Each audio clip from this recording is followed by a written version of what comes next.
కృంగిపోయిన అందరినీ లేవనెత్తివాడు. మనం చాలాసార్లు కృంగిపోతూ ఉంటాం, పడిపోతూ ఉంటామండి.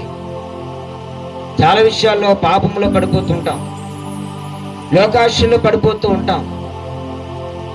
చాలా బలంగా బలంగా బలంగా నిలబడదాం అనుకుంటాం, కానీ సాతానుడు బలంగా నిలబడకుండా ఏం చేస్తాడంటే పడేస్తాడు మనల్ని. వాక్యం వినకుండా, మందిరానికి రానివ్వకుండా, ఏమండి ఆజ్ఞల్ని పాటించకుండా సాతానుడు పడిస్తూ ఉంటాడండి. కానీ ఆ పడిపోయిన వాళ్ళందరినీ ఏం చేస్తాడు దేవుడు? ఉద్ధరించువాడు. దేవునికి స్తోత్రం. కృంగిపోయిన వాళ్ళందరినీ లేవనెత్తాడండి. మనుషులు మనల్ని లేవనెత్తారండి. మనుషులు మనకు సహాయం చేయరు. నీకు ఎన్ని బాధలు వచ్చినా, ఎన్ని కష్టాలు వచ్చినా, ఎన్ని నిందలు వచ్చినా, ఎన్ని ఇబ్బందులు వచ్చినా